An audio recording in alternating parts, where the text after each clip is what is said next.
तो आरपीएससी परीक्षा से जुड़ी हुई बड़ी जानकारी आपको दे दें। कड़ी सुरक्षा के बीच आरपीएससी की परीक्षा आज होगी। दोपहर 12 बजे से 2 बजे तक ये परीक्षा होगी। इस वक्त की ये बड़ी जानकारी आपको दे रहे हैं। सुबह 11 बजे से दोपहर 2 बजे तक जो नेट है वो भी बंद रहेगा। जयपुर की छोड़कर के सभी मुख्यालय पर नेटबंदी आज रहने वाली है।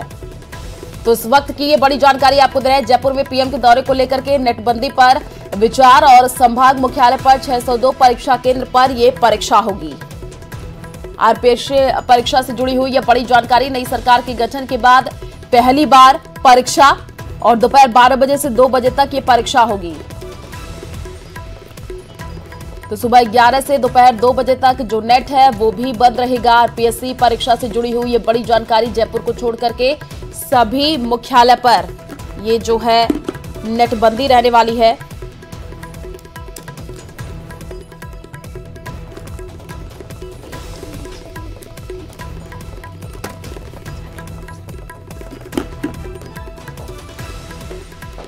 तो इस वक्त की ये बड़ी जानकारी आपको दे रहा है। आपको बता दें कि आरपीएससी परीक्षा से जुड़ी हुई ये बड़ी जानकारी।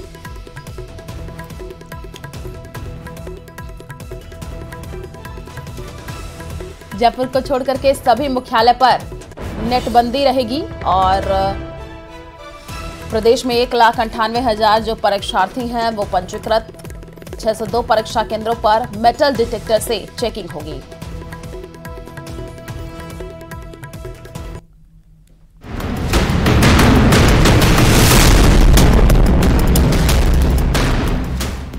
सीएम भजनलाल की पहली परीक्षा। पेपर माफिया पर लगेगी लगाम। सुरक्षा के पुख्ता इंतजाम। नई सरकार का नए साल नई चुनौती से सामना होने वाला। जब भजनलाल सरकार में पहली बार सरकारी भर्ती परीक्षा आयोजित होगी। हालांकि सरकार ने इसके लिए पूरी व्यवस्था टाइट कर दी है। पिछली सरकार में जिस तरह से एक के बाद एक पेपर लीक हुए उसने सरकार की बड़ी फजीहत करवाई थी। अब ये चुनौती भजनलाल शर्मा के सामने है। ऐसे में पेपर माफिया तक पेपर ना पहुंच पाए ये एक बड़ी चुनौती होगी, क्योंकि परीक्षा का आयोजन एक स्थान पर नहीं कई स्थानों पर होगा। वहीं एडीजी एसआईटी प्रमुख ने भरोसा दिया है परीक्षा में कोई गड़बड़ी नहीं हो पाएगी। आरपीएससी द्वारा 7 जनवरी को 12 बजे से 2 बजे जो परीक्षा आयोजित होने जा रही है, इसके लिए आरपीएससी, जिला प्रशासन, पुलिस और एसआईटी के द्वारा मिलकर आपस में डिस्कस करके विस्तृत तैयारी की गई है। आरपीएससी ने यह प्रबंध किया है कि प्रश्न पत्र सील्ड कंडीशन में कैंडिडेट को मिले। राजस्थान में भर्ती परीक्षाओं की शुरुआत हो जाएगी। सहायक आचार्य, पुस्तकालय अध्यक्ष एवं शारीरिक प्रशिक्षण अनुदेशक परीक्षा 2023 का आयोजन होगा। 12 बजे से 2 बजे तक परीक्षा होगी। पूरे राज्य में 600 से ज्यादा सेंटर्स बनाए गए हैं, लेकिन भरतपुर में तो इंटरनेट बंदी के आदेश जारी हो गए हैं। भरतपुर मुख्यालय पर 20 किलोमीटर के दायरे में इंटरनेट सेवाएं बंद की गई।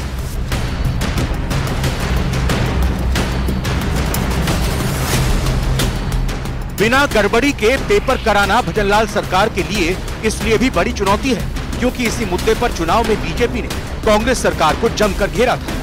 लेकिन पेपर लीक माफिया और नकलचियों पर लगाम कसने के लिए सरकार ने कई कड़े इंतजाम किए हैं। पेपर लीक की घटना भविष्य में ना हो, इसके लिए एसआईटी पिछले पेपर लीक की जांच भी कर रही है। वहीं विभिन्न एजेंसियां अलर्ट पर हैं। हर जगह आपको सुरक्षा का सख्त पहरा भी दिखाई देगा। Bureau report, news 18 Rajasthan.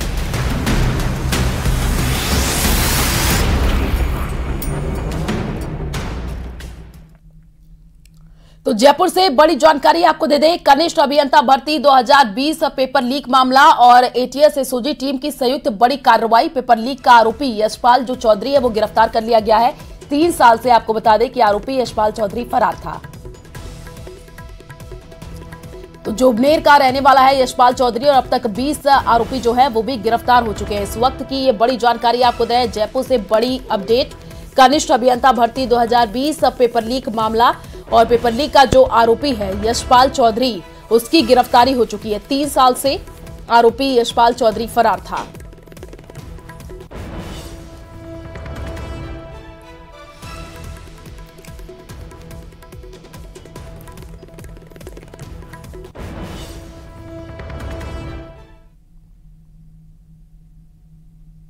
तो भजनलाल सरकार के कार्यकाल की पहली बड़ी परीक्षा, आपको बता दें कि आरपीएससी की सहायक आचार्य भर्ती परीक्षा आज सुरक्षा के कड़े इंतजाम किए गए हैं। कई जिलों में इंटरनेट भी बंद रहने वाला है।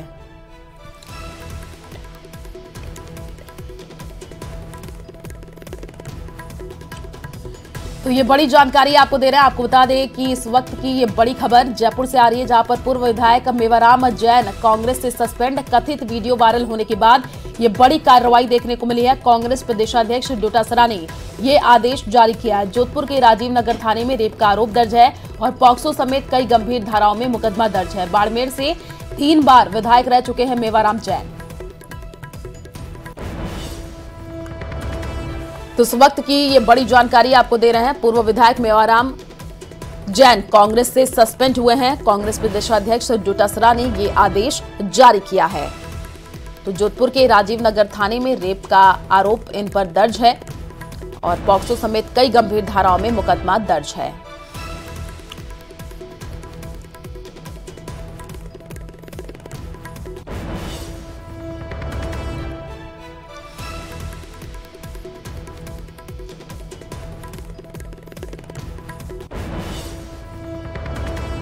तो इस वक्त की ये बड़ी जानकारी आपको दे रहे हैं। कांग्रेस प्रदेशाध्यक्ष डोटासरा ने ये आदेश जारी किया है और बाड़मेर से 3 बार विधायक मेवाराम रह चुके हैं। जोधपुर के राजीव नगर थाने में रेप का मामला दर्ज है। पॉक्सो समेत कई गंभीर धाराओं में मुकदमा दर्ज है। ज्यादा जानकारी के लिए संवाददाता प्रेमदान हमारे साथ फोन लाइन पर जुड़ चुके हैं। प्रेमदान, कांग्रेस प्रदेशाध्यक्ष गोविंद सिंह डोटासरा ने ये आदेश जारी किया है और मेवाराम को सस्पेंड किया गया, फिलहाल क्या जानकारी है? जो वीडियो है वो कथित जो वायरल हो रहा था, उसके बाद में कांग्रेस की छवि पर कहीं न कहीं सवाल खड़े हो रहे थे कि ऐसे नेता को पार्टी के अंदर कैसे रखा है। तो उसके बाद में कांग्रेस के प्रदेशाध्यक्ष गोविंद सिंह डोटासरा ने जो पूर्व विधायक मेवाराम जैन है उससे पार्टी से निष्कासित किया है और उसे प्राथमिक सदस्यता उसकी रद्द की है। जी तो प्रेमदान, अभी कोई बयान सामने आया है विधायक की तरफ से? कुछ उन्होंने कहा है अपनी सफाई को लेकर के? देखिए, उनका 2 दिन से लगातार प्रयास किया जा रहा है, लेकिन उनका फोन लगातार स्विच ऑफ आ रहा है। इस पे कोई भी बयान उनका अभी तक सामने नहीं आ पाया है। हालांकि प्रयास किए जा रहे हैं, लेकिन अभी तक उनका मोबाइल जो है वो स्विच ऑफ आ रहा है। ठीक है प्रेमदान, शुक्रिया तमाम जानकारी साझा करने के लिए। तो पॉक्सो समेत कई गंभीर धाराओं में मुकदमा दर्ज है, ये बड़ी जानकारी आपको दे रहे हैं पूर्व विधायक मेवाराम जैन, जो कि कांग्रेस से सस्पेंड कर दिए गए हैं। तो मेवाराम की कथित सेक्स जो सीडी वो वायरल हुई, उसके बाद से ये बड़ा कदम कांग्रेस की तरफ से उठाया गया, क्योंकि कांग्रेस की जो छवि है उसको धूमिल करने की कोशिश, तो उसी को लेकर के ये आदेश जारी किया गया। कांग्रेस प्रदेशाध्यक्ष डोटासरा ने ये आदेश जारी किया। दिल्ली से बड़ी जानकारी आपको दे दें। कांग्रेस ने राजस्थान प्रदेश चुनाव समिति का ऐलान किया और चुनाव समिति में चेयरमैन समेत 24 सदस्य शामिल हैं। गोविंद सिंह डोटासरा को चेयरमैन बनाया गया। चुनाव समिति में अशोक गहलोत, सचिन पायलट शामिल हैं। महेंद्रजीत सिंह मालवीय, मोहन प्रकाश, सीपी जोशी, हरीश चौधरी, रामलाल जाट, प्रमोद जैन भैया भी शामिल। प्रताप सिंह खाचरियावास, ममता भूपेश, भजनलाल जाटव, मुरारी लाल मीणा, अशोक चांदना, नीरज डांगी शामिल और जुबैर खान, धीरज गुर्जर, राजकुमार शर्मा, रोहित बोहरा, इंदिरा मीणा, डूंगराम गेदर और शिमला देवी नायक, ललित यादव। प्रदेश चुनाव समिति में प्रदेश अध्यक्ष गोविंद सिंह डोटासरा को ही चेयरमैन बनाया गया है। तो उसमें आपको बता दें कि अब लगभग साफ हो गया है कि छत्तीसगढ़ की तरह ही राजस्थान में भी प्रदेश अध्यक्ष नहीं बदले जाएंगे।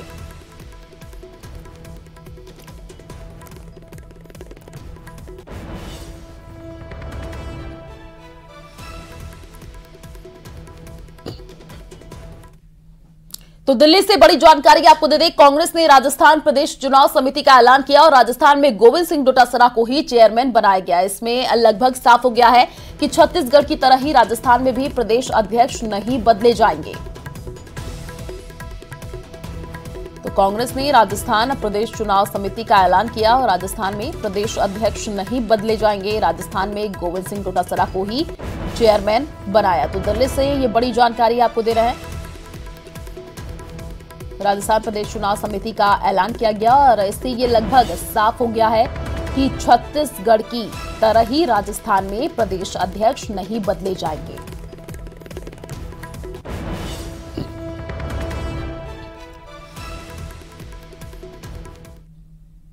तो तो जयपुर से बड़ी जानकारी आपको दे दें, डीजीआईजी कॉन्फ्रेंस का तीसरा दिन है आज और पीएम मोदी आज भी कॉन्फ्रेंस में शामिल होंगे और कॉन्फ्रेंस के दूसरे दिन गवर्नेंस साइबर अपराध पर चर्चा।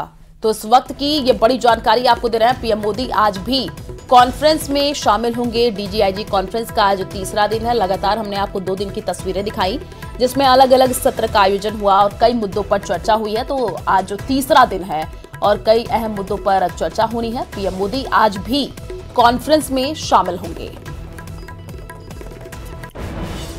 तो जयपुर से ये बड़ी जानकारी आपको दे रहे हैं, डीजीआईजी कॉन्फ्रेंस का आज जो तीसरा दिन है और 3 दिन से जो प्रधानमंत्री नरेंद्र मोदी हैं वो जयपुर दौरे पर हैं और इस कॉन्फ्रेंस में वो शामिल होते हुए तीसरे दिन भी शामिल होंगे। कॉन्फ्रेंस के दूसरे दिन साइबर अपराध पर चर्चा हुई है और आज जो तीसरा दिन है आज भी कई अहम मुद्दों पर चर्चा होगी। कल भी तस्वीरें हमने आपको दिखाई, अलग अलग सत्र हुए, उसमें कई मुद्दों पर चर्चा हुई। देश की आंतरिक सुरक्षा को लेकर के चर्चा हुई और कैसे कानून व्यवस्था आने वाले दिनों में और मजबूत हो, इसको लेकर के चर्चा विमर्श किया गया। तो अलग अलग राज्यों के जो डीजीआईजी वो इसमें शामिल हुए और आज भी प्रधानमंत्री नरेंद्र मोदी कॉन्फ्रेंस में शामिल होंगे। तो आज तीसरा दिन है, काफी महत्वपूर्ण आज का भी दिन है। कॉन्फ्रेंस के दूसरे दिन आपको बता दें कि डेटा गवर्नेंस पर चर्चा हुई है। तीसरे दिन भी कई अहम मुद्दे जिन पर आज चर्चा विमर्श किया जाएगा। तो प्रधानमंत्री नरेंद्र मोदी इसमें शामिल होंगे। कल भी तस्वीरें हमने आपको दिखाई जिसमें कि प्रधानमंत्री नरेंद्र मोदी शामिल होते हुए नजर आए और आज भी तीसरा दिन है तो प्रधानमंत्री नरेंद्र मोदी इसमें शामिल होंगे। प्रदेश कांग्रेस कमेटी के महासचिव करण सिंह उजियारना 1 दिवसीय पोखरण विधानसभा क्षेत्र के दौरे पर रहे, जहां उनका पार्टी के नेताओं और कार्यकर्ताओं ने स्वागत किया।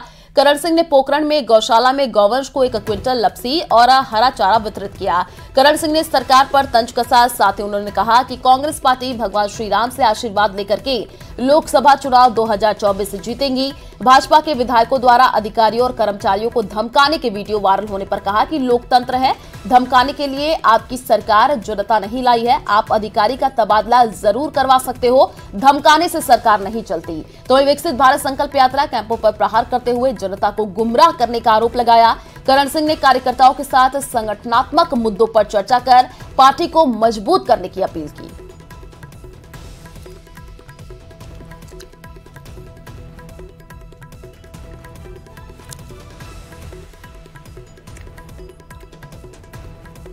ये भी ओछी हरकत है भाई। आपके पास शासन दे दिया है, ये गुंडागिर्दी क्यों कर रहे हो? आपको लगता है अधिकारी काम नहीं कर रहा, उसके ट्रांसफर कर दो, जान लगाता है। ये कौन सा तरीका हुआ कि आप मीडिया में आकर अंदर वीडियो वायरल करके धमका रहे हो? ये धमकाने से सरकार नहीं चलती, गुंडागिर्दी से सरकार नहीं चलती। आपको हमने गुंडा नहीं बनाया है, जनता ने आपको राज दिया, तो राज करिए ना, गुंडागिर्दी क्यों कर रहे हो?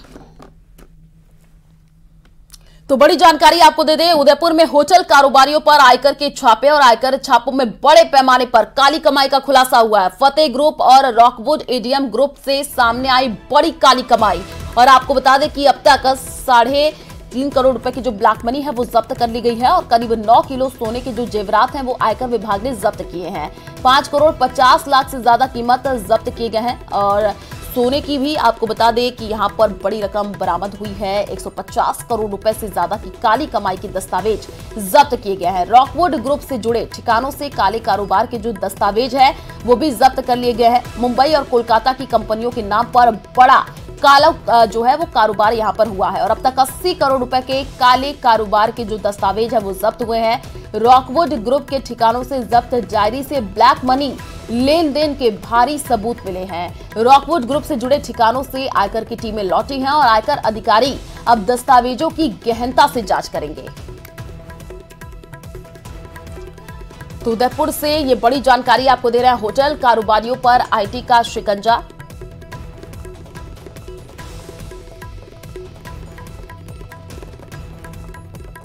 और ज्यादा जानकारी के लिए संवाददाता राकेश हमारे साथ जुड़ चुके हैं। राकेश, होटल कारोबारियों पर आईटी का ये शिकंजा कसता जा रहा है और बड़ा जो काला रकम है वो भी बरामद हुआ, अभी क्या जानकारी इस पूरे मामले को लेकर के? बिल्कुल, देखिए आयकर विभाग की इन्वेस्टिगेशन विंग ने जो छापे की कार्रवाई की थी इसमें बहुत बड़े पैमाने पर जो है ब्लैक मनी सामने आई। साथ ही इनका काला कारोबार भी सामने आया कि इन्होंने मुंबई और कोलकाता में जो कंपनियां बना करके और बहुत बड़े पैमाने पर ब्लैक मनी का निवेश किया है, जबकि उन कंपनियों की वास्तविकता वो पेपरों पर बेस्ड पाई गई है, यानी बहुत बड़े पैमाने पर फर्जीवाड़ा किया गया है।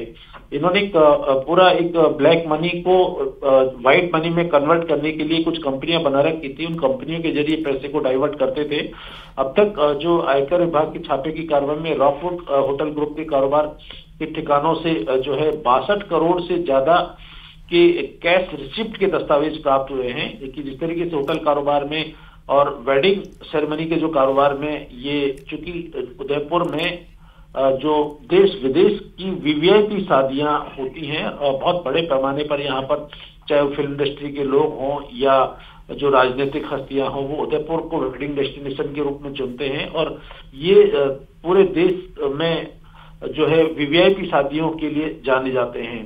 इसके अलावा जो होटल है, उन होटलों में बहुत बड़े पैमाने पर ब्लैक मनी का इन्होंने निवेश किया है। होटल फेयर माउंट की जो सीरीज है वो इन्होंने उसका एक हिस्सा यहाँ उदयपुर में लिया है, जिसका निर्माण कार्य जारी है। डायरी मिली है, उस डायरी में बहुत बड़े पैमाने पर लेन देन के सबूत उसमें दर्ज हैं। उस डायरी को आयकर विभाग के अधिकारियों ने जब्त कर लिया है और उसमें करोड़ों की जो लेन देन करने वाले लोग हैं उनके नाम भी उसमें दर्ज हैं। तो आयकर विभाग अब इन तमाम लोगों को पूछताछ के लिए तलब करेगा, चाहे वो वीवीआईपी वेडिंग सेरेमनी जो इनसे करवाते हैं, जिनकी शादियां हुई है, उन्होंने ब्लैक मनी जो इनको दी है, क्या वास्तव में इनको दी है या कहीं और से जनरेट हुई है, इसकी जानकारी आयकर विभाग लेगा और उन वीवीआईपी शादी करवाने वाले लोगों को भी पूछताछ के लिए बुलाएगा। साथ ही डायरी में जो नाम दर्ज हैं, जिनको पैसे की लेन देन बताई गई है, उन लोगों को भी आयकर विभाग जो है पूछताछ के लिए तलब करेगा। बिल्कुल राकेश, आप नजर बना करके रखिए, आगे भी आपसे अपडेट लेंगे। फिलहाल शुक्रिया तमाम जानकारी साझा करने के लिए।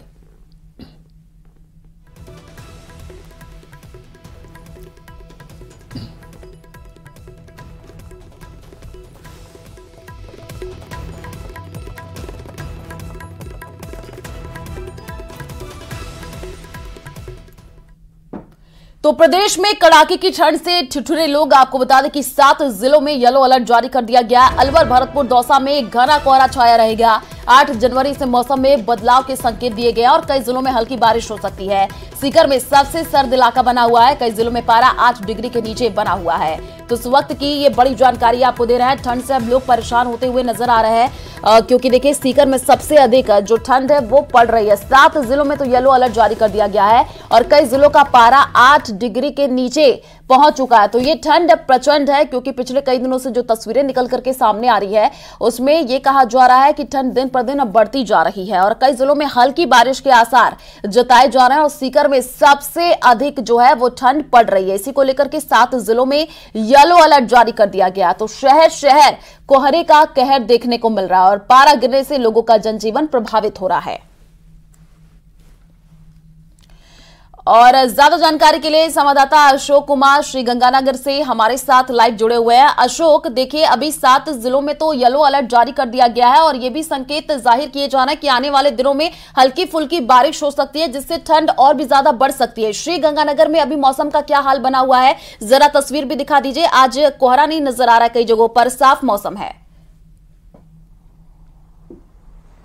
बिल्कुल आयुषी, देखिए जहां 7 जिलों की आप बात कर रहे हैं उनमें एक श्रीगंगानगर जिला भी शामिल है, जहां मौसम विभाग के द्वारा न केवल कोहरे का बल्कि कोल्ड डे का भी येलो अलर्ट जारी किया गया है। मैं अभी इस समय श्रीगंगानगर जिला मुख्यालय के अंबेडकर चौक पर मौजूद हूं और यहां पर हल्का कोहरा बेशक देखा जा सकता है। मैं आपको यहां की तस्वीरें दिखाऊं तो देखिए बेशक कोहरा हल्का है, लेकिन है जरूर। लेकिन जैसे जैसे हम शहर से बाहर ग्रामीण क्षेत्र की ओर बढ़ेंगे तो ये कोहरा थोड़ा सा घना हो जाता है, थोड़ा सा ये फॉग की जो डेंसिटी है वो काफी हद तक बढ़ जाती है। हालांकि मौसम विभाग के द्वारा आज से श्रीगंगानगर सहित बीकानेर संभाग में पश्चिमी विक्षोभ की सक्रियता का भी संभावना जताई गई है और उस पश्चिमी विक्षोभ की सक्रियता यदि देखी जाती है तो निश्चित तौर पर आने वाले दिनों में जो बारिश या हल्की मावट होगी उससे जहां एक और किसानों को तो फायदा मिलेगा, लेकिन आम लोगों की दिनचर्या पूरी तरह से बिगड़ जाएगी।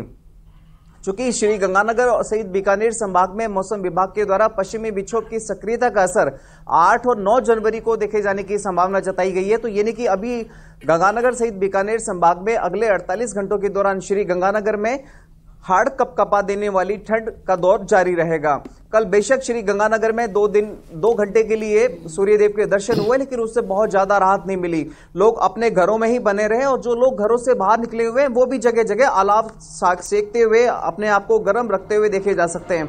आप यहाँ भी देखिए, हम अक्सर यहाँ की पिक्चरें अपने दर्शकों तक पहुंचाते हैं। ये वो जगह है जहां पर लोग न केवल अपने आप को गर्म रखने का प्रयास करते हैं, बल्कि रेलवे स्टेशन और रविंद्र पथ के बीच का यह मुख्य मार्ग है जहां पर आने जाने वाले राहगीर कुछ देर रुकते हैं, अपने आप को गर्म करते हैं और फिर आगे बढ़ जाते हैं। चूंकि श्री गंगानगर जिले में पिछले करीब 5 से 7 दिनों से रात का तापमान 60 डिग्री सेल्सियस के आसपास दर्ज किया जा रहा है। यदि कल के दिन के तापमान की बात करें तो देखिए, कल दिन का तापमान भी 0.9 डिग्री सेल्सियस गिरकर राजस्थान में सबसे बिल्कुल अशोक, जो तस्वीरें आप दिखा रहे हैं, सुबह 7 बजे का वक्त हो गया है, सड़कों पर अभी भी सन्नाटा छाया हुआ है और हालांकि लोग अभी अलाव का सहारा लेते हुए नजर आ रहे हैं, लेकिन आने वाले दिनों में ठंड से राहत लोगों को मिलती हुई नजर नहीं आएगी, ये मौसम विभाग ने कहा। शुक्रिया तमाम जानकारी साझा करने के लिए। तो चलिए रुक करते अगली खबर की ओर। कोहरे का कारण अब ट्रेन लेट नहीं होगी, इसकी पुख्ता तैयारी रेलवे ने कर ली है। अब आपको घने कोहरे में भी समय पर मिलेगी ट्रेन। क्या है रेलवे की तैयारी और कैसे निपटेगी कोहरे से, देखिए इसी पर हमारी एक खास रिपोर्ट।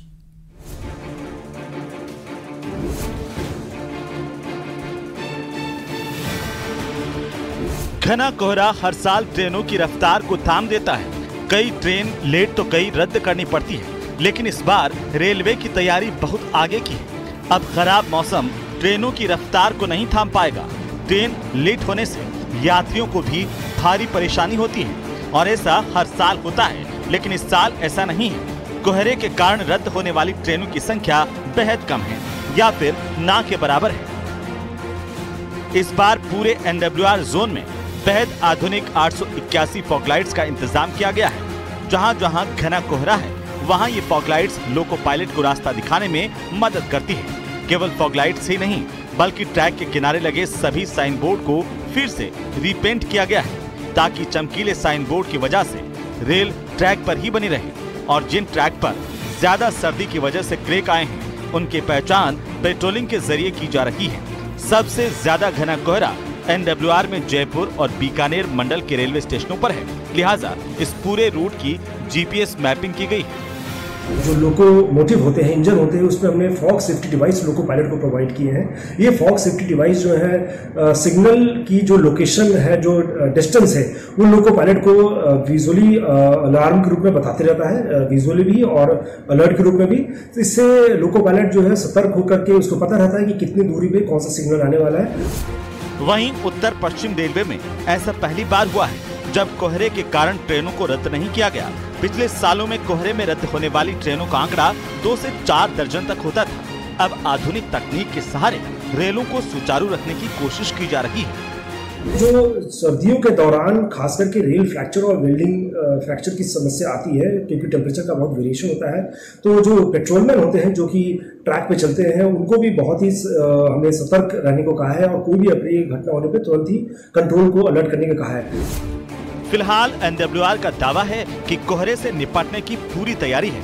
अब देखना यह है कि आने वाले दिनों में जब घना कोहरा ट्रैक पर देखने को मिलेगा तो ट्रेनें यथावत जारी रहेंगी या फिर एक बार फिर से उन्हें रद्द करना पड़ेगा। मोहम्मद आसिफ, न्यूज़ 18, राजस्थान। तो चलिए रुक करते हैं।